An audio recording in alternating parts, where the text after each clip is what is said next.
The study of dendroclimatology provides insights from the past and can have direct relevance to what's happening now or could happen in the future.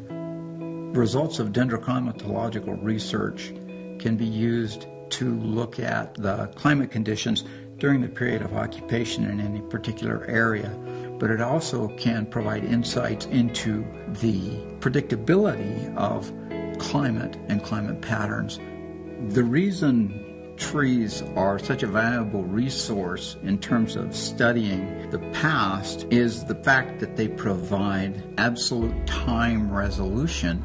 If you ever look at the top of a stump, you'll see that there are circles, and those circles are the annual rings in trees.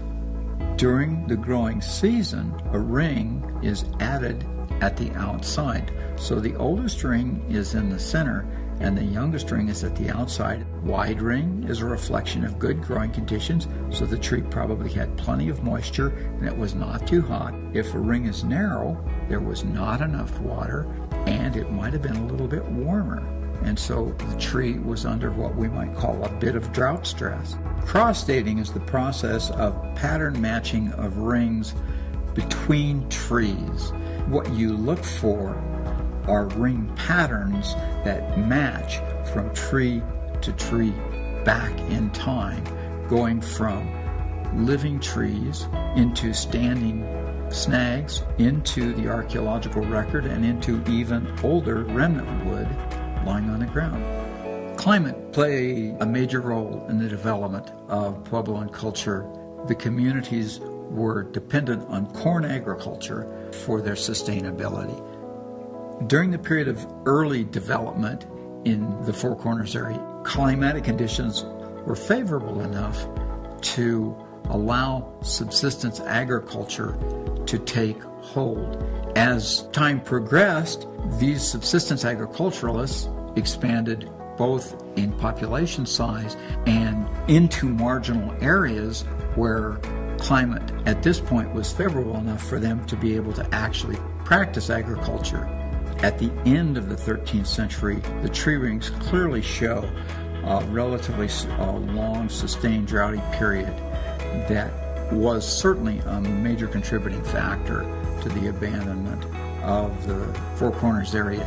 If you've got a period of time where the crops are coming in with some regularity, everything is great. But if you hit a period where there is greater variability from year to year, you lose that predictability and you begin to hit internal stresses, food stresses, and probably internal conflicts. When you're faced with these kinds of stresses, societies really have three choices. They can stay and try and wait out what's going on with the climate. They can try and use technology to adapt a little bit better to that climate variability. Or the third choice is you go somewhere else where conditions are better. And they did. They moved south. The impact of climate on society should not be underestimated. When conditions are good, you may have an expansion into marginal areas, and when conditions change, and they will change, it may be that you're not going to be able to sustain the society that you have without some amazing technological fix. You may find yourself in a situation not unlike the ancestral Puebloans people found themselves. As dendrochronologists and dendroclimatologists, we can provide those kinds of insights, but we're not the policymakers. It's up to the policymakers to take the information that is provided and make wise decisions about what we do with regard to our resources